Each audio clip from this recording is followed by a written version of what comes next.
Hi, welcome to the Queer and podcast. I'm your host, Nastasia. I use she, her pronouns, and I'm so excited that you guys are here for my very first episode on this podcast. I thought long and hard about how to start this podcast. I was going to start slow and then get into heavier topics, but then I was like, no, screw that. We're going heavy first. I'm trauma dumping on the first date. Yeah. We're going to be talking about internalized homophobia today, my experiences with it, and kind of how it shaped my life and my future and how it still affects me today. Yeah. It's about to get real. It's about to get deep.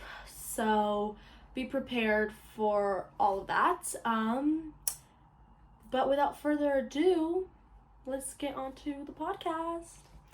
Okay, so I guess the best place to start is really the beginning. When I was little, I always knew that I was different. I always knew that I felt different, but I didn't quite know why or how. I just felt off, And when I was little, I didn't know what gay was. I didn't know that it existed. I didn't know that that was a thing. Like, I had no clue what gay was. I've never even heard of the word when I was little. So it was just a brand new concept for me. But I remember when I was little that I would always think about girls in a way that was more than just wanting to be friends with them. I would see girls and I'd be like, they are so pretty. I want to look like them. I want to be with them. But then in my head, I would also say, well, girls and girls can't be together. That's like a rule. Like, everyone knows that. And I've never been told that, but I've also kind of, I guess it was just automatically ingrained in me through society. So I kind of was just like, nope, that can't happen. That's not a possibility. Like, you're the only one that feels like this, and you need to stop feeling like this because everyone's gonna think you're weird and different. And I genuinely felt like I was the only one who felt like this. And I didn't think that it was a universal thing, and I didn't think that it was a possibility. Like, I remember thinking that I would, have a crush on a girl in, like, first grade, and I think, oh, well, no, I can't have a crush on a girl. Like, girls don't have crushes on girls. Like, that's just not a thing. Like, it doesn't exist. And, well, that was a hard pill for me to swallow. So I guess kind of with that, I had internalized it even before I even knew that, like, I internalized it. I had internalized it in my head, and I was like, okay, so this can't happen, so let's just get the next best thing, which is a boy that acts more feminine and looks more feminine. Now, that's kind of where all my crushes were. Like, that's kind of what my crushes looked like. All my boy crushes that I had throughout elementary school had long hair, or like higher voices, or like would just be really feminine and like wear pink or like bright colors, or they had like these like feminine aspects to them. And also, I'm not saying this as like trying to gender things such as like pink and like your voice, like all of that. No, but like I guess like for me it felt like that because I was so little, and also like I was kind of just, again, society was teaching me that this is how girls act and this is how boys act, and yes, that's very problematic, but that's a whole topic to unravel another time. But that's just how I looked at it then, and that's just how I thought of it. I was like, okay, well, I can't be with a girl, but I can be with a boy that's like a femboy, essentially, because that's the closest I can ever get to being with a girl. And that would be like society, like acceptable by society, acceptable by my friends, my family, and all that. So I was subconsciously thinking about all of this way well before I knew anything about it. And so I kind of brushed off those feelings when I was little, and I was like, oh, no biggie, like it's not a big deal, and it doesn't matter, and I can, be happy and enjoy life to the fullest with having a crush on a boy that I don't actually really like, but it's fine. We're just gonna ignore that. So yeah, and I always noticed myself lingering to like, I don't know how with this, I would be super close with like my brother's friends that were girls because I kind of just felt seen by them. And I was also like little, and I was like in love with them subconsciously, and I was like, oh my god, they're so pretty, like I want to be like them, I want to spend all my time with them. And I was like, girl, you obviously had a crush on them, but you just couldn't admit that at the time, and you also had no idea what that was. Like, now that I look back at it, it's like so many people that my brother hung out with throughout his journey in elementary school, because he is 2 years older than me, so I like kind of was just in elementary school with him at the same time. But like, he would hang out with this one girl who I was obsessed with. Any opportunity that I got to talk to her, I would use it. And I loved being around her. Whenever she would come over to the house, I'd always be so happy to see her.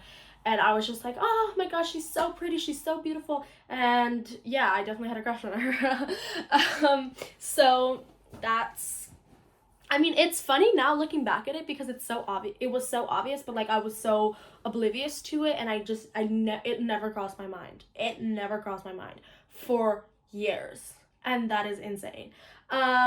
So yeah, I noticed those things about myself when I was little, and the feelings stayed, and like it never went away. But I was just so good at masking it. I was so good at not thinking about it and just ignoring it that I was able to go a long period of time in my life just not even thinking about it, not even giving it a second thought, like not even letting myself fantasize about the possibility of me being able to have a relationship with a girl. So when I grew older, probably around 12, I'd like to say 12, 13, I started to be more aware of things and more aware of my surroundings, and you know how people are different and like all that stuff, I guess. I mean, obviously like you mature when you grow older, like, but I had a friend in middle school, so I guess maybe I was 14. I don't know how old I was, honestly, to be honest. But I think I was probably like 13 or something, and I had this friend in middle school who came out to me as gay. And I was super confused because I had no idea what that meant. I was never taught about what being gay was. I never even heard the term gay before. It wasn't something that was talked about in my family. It wasn't something that was talked about in my family, period. Like I've never really heard my parents talk negatively or positively about like gay people. I just never heard them talk about it, and I think that that was obviously intentional on their side because they didn't want me to be exposed to that. But when I heard that, I was super confused, and so she kind of just explained to me that she liked this girl, and she had told me that, and she was like, oh yeah, I have a crush on this girl. And I was like, oh, what? Like, I was, in my head, I was thinking like, other people feel this way too? Like, this is allowed? This is a thing? Like, I'm not the only one? And I didn't say that out loud, obviously, because I just didn't have the confidence, and I didn't have the courage or the confidence to do that. So I kind of just was like thinking it, but I didn't want to say anything about it. And I was supportive because I truly didn't have anything against it, but there was always a part of me, and that's also like comes with like the internalized homophobia part, but there was always a part of me that, like, when I was in that age, not anymore, but like when I was like 13 and like first heard about this, there's kind of always just this part of me that was like, I don't understand it. Like, how does this work? How does she have the confidence to, you know, say that to people? Like, how do people not look at her weird? How do people not think that this is weird? Like, is this actually a thing? Like, is this a common experience? Do people feel this way? And so I started looking into it more, and I started researching it. That's like a really scientific term to say. I kind of just was looking up, like, what does gay mean? How many gay people exist? Is being gay okay? Like, kind of like those questions. And obviously I got mixed results because the internet. But I learned a lot more about it, And I learned that yes, people can feel gay, and that was something that was allowed and something that people felt, and people were in gay relationships. And at that time, I believe gay marriage was legalized. I think that it was probably like the beginning of like gay marriage being legalized, but I didn't even know any of that at that age, so that was a whole nother thing. Like, learning about the discrimination part that came with being gay was a whole other step in my life that we haven't reached yet. So yeah, I was amazed because I felt understood, even though I didn't really want to come to terms with that part of myself yet. I still felt understood. I was like, oh, okay, so maybe I don't have to settle for the most feminine boy. Maybe I can actually just be with the girl that I like. And once I kind of started having those thoughts, they became kind of stronger, because it was like there was this part of me that allowed myself to imagine my life like that, because at that time I was still like, it's never gonna happen, not me, but what if, like, let me just imagine it, because that's the closest I'll ever get to it. Like, I can just fantasize about it a little bit. And I did exactly that. I was thinking about it all the time. Like, I was like, oh, like, when I grow up, I would love to have a pretty wife, and like we would just hold hands walking down the street, and like people wouldn't think anything, and it would be so normal and cool. But like, and then I would like be hit by reality and be like, that's never gonna happen. Like, you're dumb and there's something wrong with you and you shouldn't feel like this and whatever. And as I was getting older, I hung out with this friend a lot, and I was completely like in, I don't know what the word is. Like, I felt completely normal about the fact that she was gay. Like, it didn't even nothing felt different in our relationship. Nothing felt different about her to me. So that's when I really started to dig deeper into like, what is homophobia and why it exists and all of these things. And then I really learned like the discrimination part that comes with being gay. And when I was little, and when I was thinking about my friend and all that, and I was like, well, I like my friend, and I don't like her any less because she's gay. I think that's a cool fun fact about her, but like I don't view her any differently because of it. So like, but like society and the church and God and like whatever, like everyone's telling me that I should feel differently, but I don't. And so then I kind of didn't understand the whole concept of like homophobia, and I don't know, I kind of felt guilt towards myself for not being homophobic. And now like saying that out loud is kind of crazy, because it's like, what the fuck, what are you talking about? But it was yeah, but that's like how I felt guilt for not feeling that that's something bad, because I was taught that it should be bad, so I should feel like it's bad. Like, I shouldn't go against what I was taught. I shouldn't go against these superiors of mine or whatever, like God and my family and all that. Like, I should, like, if they say it's that way, it's that way, and like I shouldn't question it. But I didn't feel that way, and I couldn't really ignore those feelings either. So I went along with it, and I didn't really, it wasn't something that I talked about outside of like my friend group at the time, because my friend group knew that this girl was gay, and like it wasn't a big deal at all, and it was super cool, and I felt super welcomed and accepted in that part of my life. But then I would go back home and I wouldn't ever talk about it. It wouldn't be something that was known. It wouldn't be something that I would mention, because I was scared of the reactions of it. I didn't even know how my family felt about it yet, but I was like, I'm just not going to test it, because there's too much at risk if I test it, because deep down I knew that I was gay. And I didn't want to face the reality of having, a homophobic family, and then having to have that other aspect to deal with. So I just never said anything about it for months. I think so. I think months, maybe even a year. And then it started getting a bit harder to not talk about, I guess, because I started to really grasp my sexuality, and I had a crush on this girl, And I dated this girl for like a month-ish. And I, like, the only people that knew that I dated this girl were my friends. Because once again, it was like I was living two different lives, like out with my friends and then my family.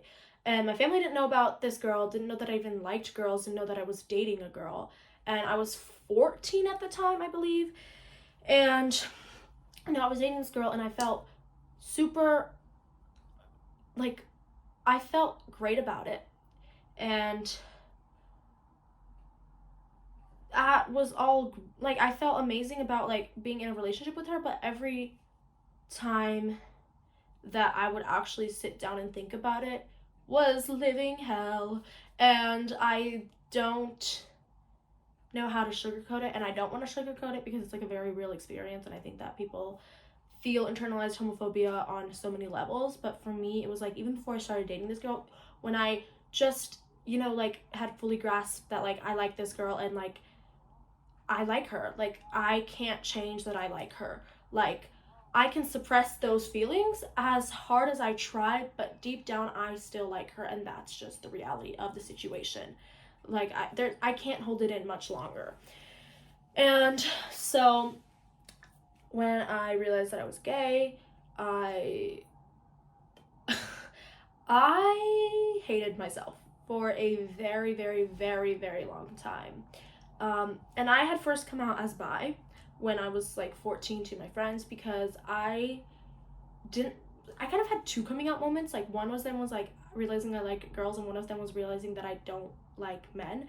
And yeah, but this first part where like realizing I liked girls, I just like said I was bi because I didn't want I wanted to have the possibility of being quote unquote normal and having a quote unquote normal relationship where like I wouldn't be judged, and where like people would think I was straight, and like that would be good and okay, and like that's how a girl should be, and that's how I should act, and that's who I should like. So I didn't want to throw that possibility away all the way either, because I wasn't ready to deal with something like that. So I was like, yeah, I also happen to like girls.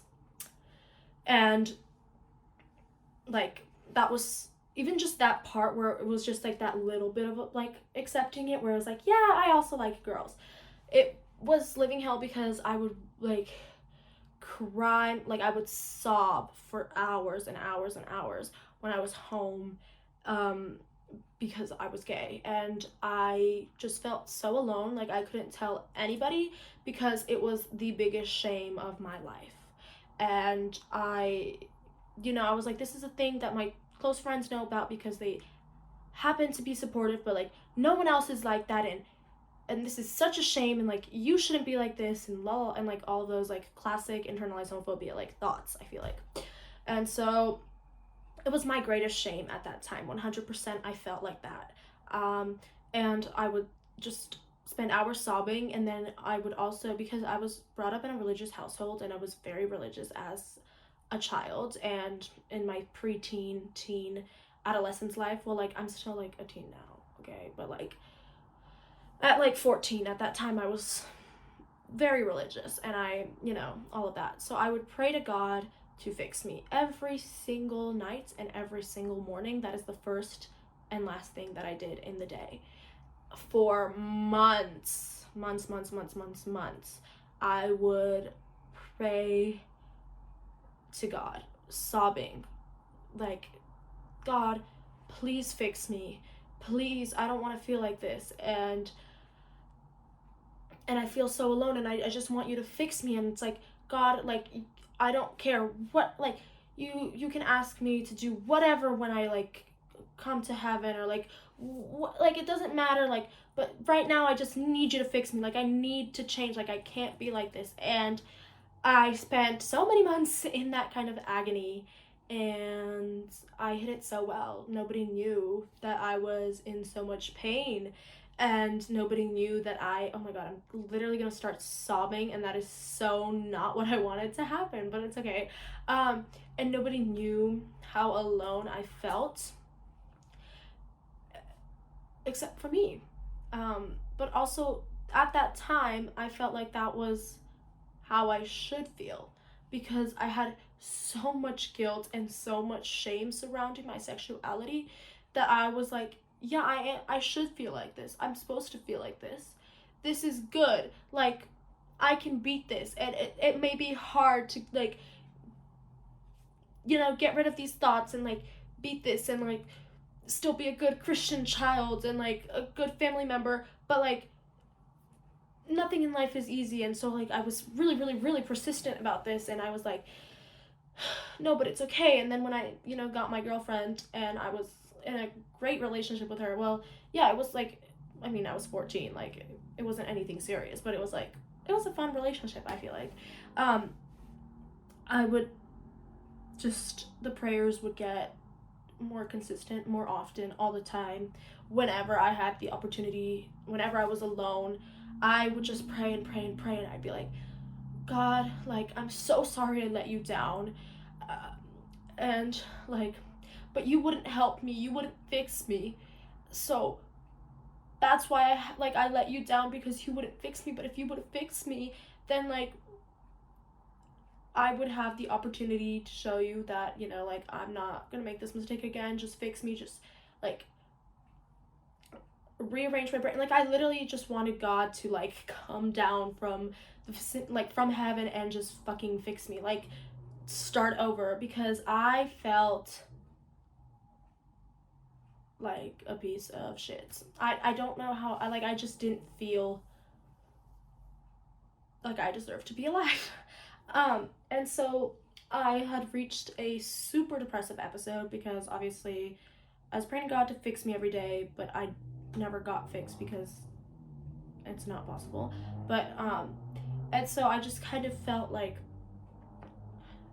I didn't deserve to live, because it was such a shameful thing to be gay, and it would, like, ruin me and my reputation and my family and their reputation, and it was, like, much larger than me. It was, like, this whole thing, and I was like, but I don't want to do that, and I don't want to have to deal with all these other people's opinions and all these thoughts, and it's just easier if I wasn't here right now, because and so as those months went off of, like, me praying to God and, like, fixing me, there was, like, this hope that, like, I would be fixed. I was like, okay, it takes a while to, it's not just gonna stop, like, overnight. So there was, like, for months I held on to this hope that, like, God fixed me. And then when I lost that hope, I kind of just stopped having the will to live. And I didn't want to be alive. I didn't take, like, I didn't know how to deal with my feelings, so I would just have panic attacks all the time and have major depressive episodes, but I didn't know that that was what was happening. I just thought that that was how people felt, and I just thought that that was a normal thing, and I was like, oh yeah, it's fine, I deserve to feel this way because I'm gay. Like, I deserve this. Like, these are the consequences of being gay. Like, if I want to be with a girl, then I'm gonna have to deal with this. If I'm gonna have these feelings, then I'm gonna have to deal with this. And I had just completely accepted that as a reality, and I didn't second guess it, and I was like, this is the way it's supposed to be, and I'm okay with that. Like, this is the life that I'm living. And then came the second realization, the second coming out part, where it was the whole, like, I'm not bisexual, I'm actually lesbian, and I don't like men. I want nothing to do with men in terms of, like, having a relationship with them. And letting that part of myself come out was so difficult, because I was holding on to any piece of heteronormativity that I could hold on to. I was grasping it for dear life. I was like, don't let me lose this, because then everything will change and everything will be different. And that happened, because I came to a realization of it. I was like, I can't hide this from myself anymore. I can't hide, like, this is just who I am, and I'm just gonna have to come to terms with it sooner or later. So I did. I think it was, like, again, I think this all happened within a year. Like, I was still 14 at the time, right?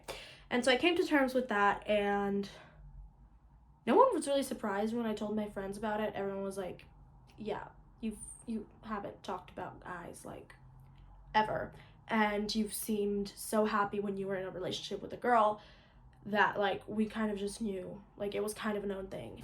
um and I remember when I was going through that, I was taking like am I gay tests, and like, or like am I bisexual tests, and like I would like take one that was like am I gay or bisexual, and then I got like 99% gay or whatever, and it wasn't bisexual, and then I like sobbed my eyes out because I was like realizing that this is my faith and like this is who I am or whatever. So I was like, oh shit, like this is real, this is me. And so that everything happened there, and I felt out of control of my life because I was like, I don't want to have these feelings, but I have them and I can't control them. It's not something that I chose to have. So I started controlling other aspects of my life that were in my control, such as my body and my food intake. And this is where I developed my eating disorder. Um, this part of my life is probably one of the lowest parts of my life as well. And I feel like it's probably tied with the whole like first coming out part, but I don't know. I stopped eating. I hated how I looked. I hated who I was, like, period. And I thought that the only way that I would ever feel better about myself was through starving myself. And I developed anorexia, and I got really, really sick really, really quick. And before I knew it, I was dying. I would go to the doctor for like weekly checkups, and at one point I went to this checkup and my doctor told me that if this had continued any further, if I lost like 1 more pound, like I could die. And I was faced with reality because my doctor sat down me and my dad in the lobby, and we're not in the lobby, but like in the like doctor's office, I guess, and he was like, she needs help. She needs serious help, and she needs it now. This cannot wait any further because she will end up dead. And there was no sugarcoating it at that point anymore. And I felt so out of control at that point with my thoughts and everything that I started doing it because that was the only thing I had control over.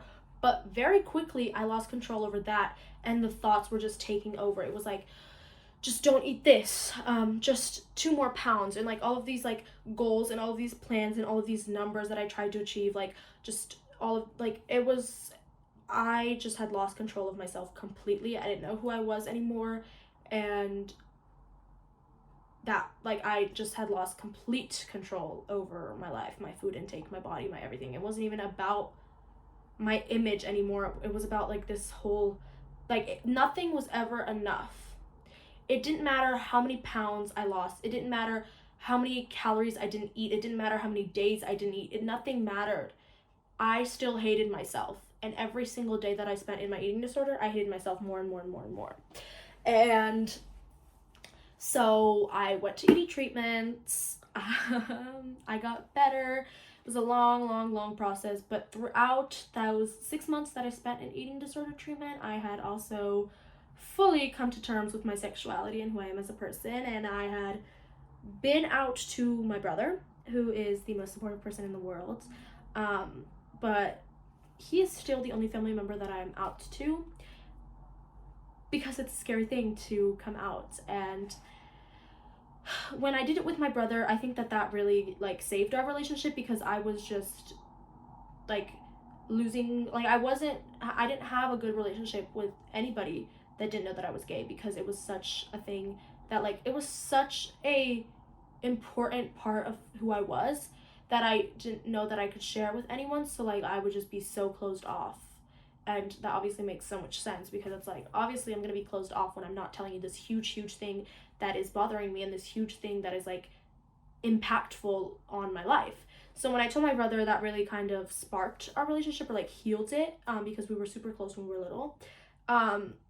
And he was super supportive, and he would, walk me through these things, and we would talk about it all the time. And I finally felt like I had someone who understood, and I felt less alone. And obviously I had a lot of queer friends, which is something that I'm super thankful for, because I don't know how much longer I wouldn't have come out, because like had my first friend not have come out as gay, I would not have realized some things about myself. Um, and so when I was out to my brother and through ED treatment, I was like, you know, he was the only person like I would talk to even about like eating disorder related things, because like when my dad would ask me like, oh, how was treatment, or like what were we talking about, or like how did this start, and like I guess deep down I knew that it started because of, you know, like my internalized homophobia and all of these things, but like I couldn't say that because I wasn't even out, and also like I didn't feel like anybody would understand. um and I had amazing support in my eating disorder treatment. So many of the people that I met there I'm still friends with, and I'm so thankful that they came in my life, because they literally were so supportive. And my therapist was amazing. She helped me, you know, come to realization about everything. And that was a huge leap in my life. And when I got out of treatment, I had really come to terms with a lot of things about myself and all of this, and I felt so much happy, so happy and so free. I didn't feel like I had to hide myself anymore. I didn't feel like I had to control these aspects of myself. I felt normal again, and I didn't feel like a failure. I didn't feel like I was ruining myself or anyone else's reputation. I was like, this is who I am, and if people don't like that, then that sucks for them, because I like it. I like Nastasia like this. She is happy and she is free. And I was getting over that part of like that internalized homophobia and kind of just radical acceptance. And obviously like that's so cliche, and that like sounds easier than done, because it was super hard and like a terrible process, and I do not wish that upon anybody. But that's kind of where the worst was over. Because so then there was all of that, and I think that that internalized homophobia, even though it wasn't as loud and it wasn't, you know, like really dictating my life anymore, it was still in the back of my head, and I still think that it's there. I don't know if it will ever go away, because of the way that society is and whatever. And now I'm 18, and I guess throughout like when I was 16 is when I got out of treatment.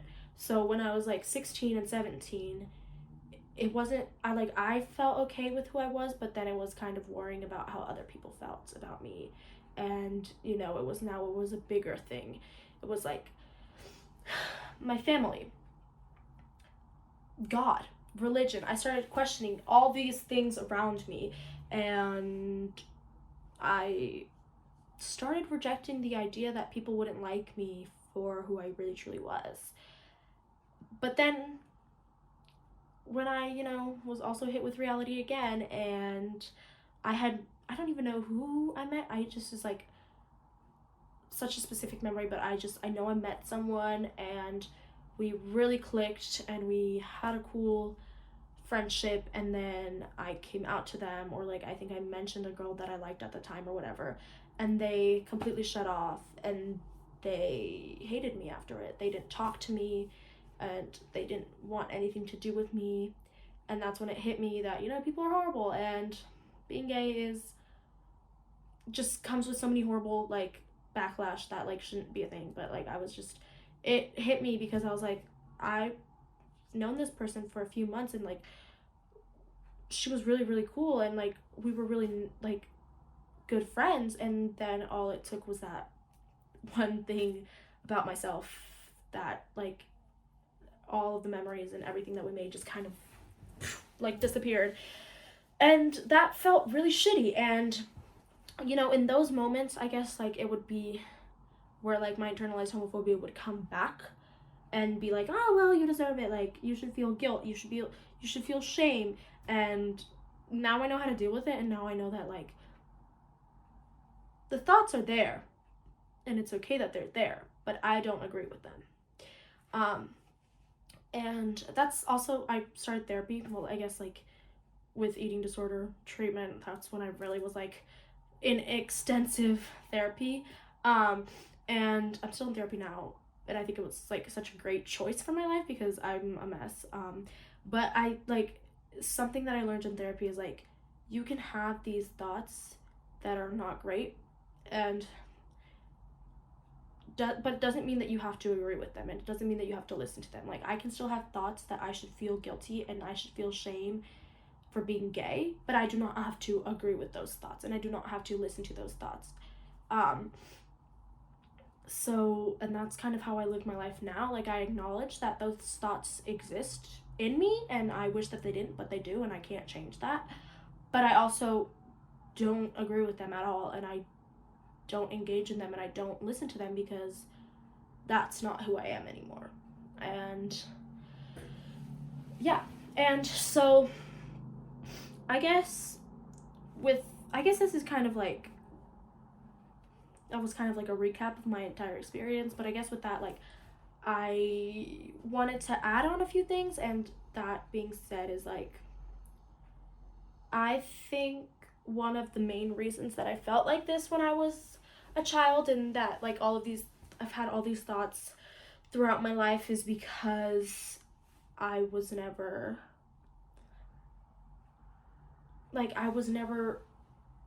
allowed.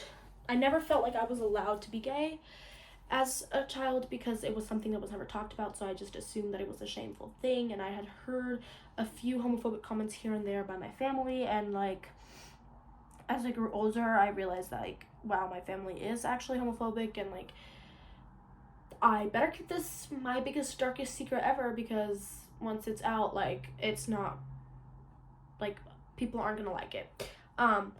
And so now when I see like parents teaching their kids about sexuality, about gender, about all of these things, and like allowing them to kind of, be free and be who they are, it makes me so happy. But there's also a part of me that like feels like resentment I that wasn't my experience, that I could have avoided all that pain, but I didn't. Like, and I guess that's why I'm talking about it now, because it's like I experienced all this pain and I experienced all these horrible things, and I wouldn't want anyone to feel that way ever. So like the change has to start with someone, and I want to like kind of uplift that movement and kind of be a part of it and take part in the change, because there's a long way to go still. But yeah, nobody is like trying, like teaching kids that like gay people exist and that like trans people exist. It's not an ideology. Nobody is trying to make your kids gay or make your kids trans. It's just like acknowledging that there are different people, kind of like the same way that like you would tell your child that there are black people and like there are white people, and that's totally fine. Like not one is better than the other. It's just the way that people are. And letting your kid have an understanding of the world, and also letting your kid grow up in a supportive environment and be able to tell you things and be able to tell you experiences and thoughts that they may have that they may even think isn't like a big deal, but they actually turn out to be way bigger of a deal. Like that's how it started for me. Like I thought that these thoughts were just like not a big deal, but then it like became a huge thing, and then it like just got out of my control so fast. And I think that could be avoided with exactly that, and like introducing your kids to it. And it's like it's okay to be different. It's okay. Like I think that's probably, I mean, I don't wish anything different. Obviously I wish that I didn't have to feel the way that I felt, but I think that it made me who I am, and I can't change anything about it now, so it's like, why hold on to those things? Why long for those things? And when it's like, obviously that's never gonna happen. Like I'm never gonna be able to go back and change my experience. I can only grow from here. So I guess that was my experience with everything, my experience with internalized homophobia, self-hatred and, you know, what I wish could have been done differently and what I think can be done differently now. Because I definitely think it's a generational thing that's passed on to each other. Like, my parents weren't just homophobic because they just magically decided to be homophobic one day. No, it was taught by them, by their parents. And it was like, it's a thing that keeps being passed on. And I think that that's really toxic and harmful. And we have the power to stop it. Like, our generation is kind of like the next generation where it's like, you can stop this generational trauma, this generational, like, hatred and, like, all of this stuff that, like, is coming from generation to generation. Like, we can stop it. And I think that there's a huge part of, like, Gen Z that's, like, doing their best to stop it, and I think that's good. And we should continue, because maybe we can live in a world where, like, people don't have to feel this way anymore. And obviously that's a very hopeful outlook on the world, because I have a lot to say about, like, external homophobia, and I have a lot to say about all of those things, but that's, like, for another podcast episode, because I could just talk about that all day. But yeah, I feel weird that this is gonna be on the internet, and I don't feel great about it, because I was so, like, I told you everything about my life and all my feelings, and that's insane. So yeah, that's that's my life, that's my experience with internalized homophobia. And I mean, that's pretty much it for this podcast episode. I'm so thankful that you stayed to the end. If you stayed to the end, thank you. Even if you didn't stay till the end, even if you watched, like, a little bit, or, like, watched clips here and there, like, thank you so much for supporting me, believing in me, and all of that. I'm super glad to have started this, and I'm super glad to have you here with me, and I will see you next Friday. Yay! Oh my god, okay. Bye!